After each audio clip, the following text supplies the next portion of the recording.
Hi, நான் மொழி tailoring இன்ஸ்டியூட்லேருந்து Thenmozhi பேசுகிறேன். போன வீடியோவில் நம்ம என்ன பார்த்தோம்? மிஷினில் எப்படி தைக்கலாம் அப்படிங்கிறது பேப்பரில் வச்சு உங்களுக்கு மூவ் பண்ணி காமிச்சேன். இப்போ நூல் போட கற்றுக் கொடுக்க போகிறேன். ஓகேவா? ஃபஸ்ட்டு இது என்னங்கிறத தெரிஞ்சுக்கணும். இதுக்கு பேர் கேஸ் கட். இதுக்கு பேர் என்னது? Case cut. இதுக்கு பேர் பாபின். ஓகேவா? இதில் எப்படி நூல் சுற்றுங்கிறத நான் அடுத்த வீடியோவில் போடுறேன். இப்போ பார்த்தீங்கன்னா இந்த கேஸ் கட்டுக்குள்ளே என்ன பண்ணுறோம்? பாபினை போடுறேன். போட்டுட்டு இந்த நூல் இருக்குது பார்த்தீங்கன்னா, இந்த நூலை எடுத்து இங்கே பார்த்தீங்க அப்படின்னா ஒரு சின்ன துவாரம் இருக்குது. இதுக்கிட்ட ஒரு சின்ன துவாரம் இருக்குது. இது வழியாக இப்படி கொண்டு வந்து இதை அப்படி லைட்டாக புஷ் பண்ணி இப்போ இந்த பெரிய கோலில் கொண்டுட்டு வந்துட்டோம். ஓகேவா? சின்ன கோல்லேருந்து புஷ் பண்ணி இந்த பெரிய கோலுக்கு கொண்டுட்டு வந்துட்டோம். ஓகே, இதை வச்சுருவோம். அடுத்து நூல் போடுவோம். இப்போ இது நம்பர் 1. நான் நம்பர் படியே சொல்லித்தரேன். இது நம்பர் 1. நெக்ஸ்ட்டு இந்த பேக் சைடில் இந்த இடத்துல ஒன்று இருக்குது. இது நம்பர் 2. அடுத்து இந்த வீல்கிட்ட கொண்டுட்டு வந்து இப்படி லைட்டாக ப்ரெஷ் பண்ணி இழுத்து இப்படி எடுத்துட்டு வாங்க. இது நம்பர் 3. பேக் சைட்லேருந்து கொடுங்க. இது நம்பர் 4. இங்கேருந்து கொடுக்குறது நம்பர் 4. மறுபடியும் சொல்கிறேன். 1 2 3 4. ஓகேவா? நம்பர் 5 நீடிலுக்குள்ளே நம்பர் 5 இங்கே ஒரு புஷ்ஷிங் இருக்கும். இதில் பண்ணிடணும். பண்ணிவிட்டு 6ல் நம்ம நீடிலில் கோர்க்கிறணும். 1 2 3 4 5 6. இப்போ நீடிலுக்குள்ளே கோர்க்கிறேன்.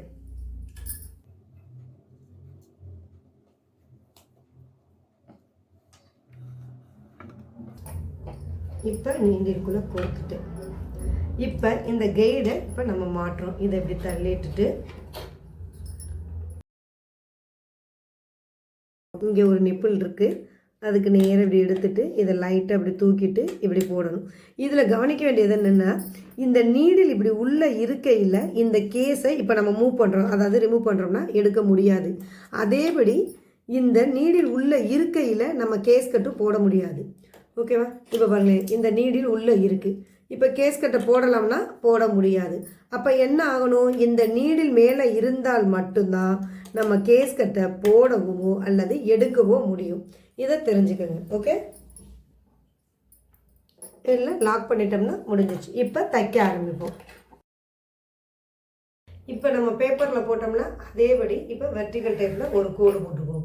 ஏன் அப்படின்னா பேப்பரில் செஞ்சதை தான் இப்போ நூல் போட்டு நம்ம ஸ்டிச் பண்ண போகிறோம். ஓகே, பொறுமையாக நீங்கள் தைக்க பாருங்கள். இப்போ இந்த கைடை பொறுமையாக தூக்கிட்டு வைக்கிறேன். திருப்பி இறக்கிட்டு உங்களுக்கு அந்த கோட்டு மேலே தைக்கிறத மட்டும் காசு இப்படி வச்சுட்டு கை ரெண்டே இப்படி வச்சுட்டு பொறுமையாக விடுங்க. விழிச்சிங்கன்னா அந்த கோட்டு மேலே உங்களுக்கு என்ன ஆகும்? தையல் விழுது.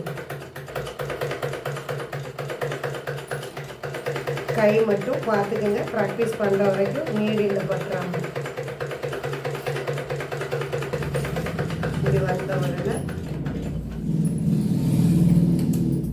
கட் பண்ணிடுங்க. ரிவர்ஸில் அப்புறம் பார்த்துக்கலாம்.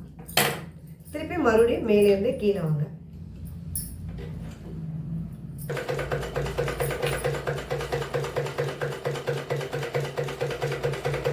கவனம், அந்த கோட்டு மேலே தையல் விழுகுதா அப்படிங்கிறத மட்டும் பாருங்க. இப்படி பொறுமையாக நீங்கள் கோடு போட்டு 1 by 1 தைங்க. இப்போ வெர்டிகலில் போட்டாச்சு. அடுத்து ஹரிசாண்டலில் ஒன்று போட்டு காமிச்சேன்.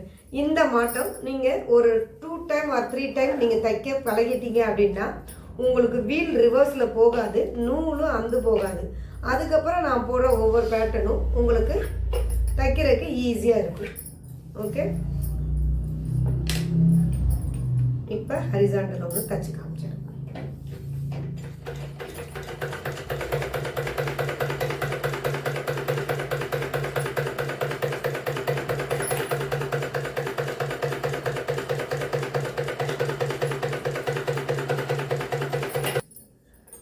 இப்போ ரிவர்ஸில் சொல்கிறேன். அப்படி ரிவர்ஸில் வச்சு இங்கே தைக்கலாம். கட் பண்ணணுங்கிற அவசியம் இல்லை. ரிவர்ஸில் வச்சு நம்ம மறுபடியும் அடுத்த கோட்டில் தைக்கிறோம்.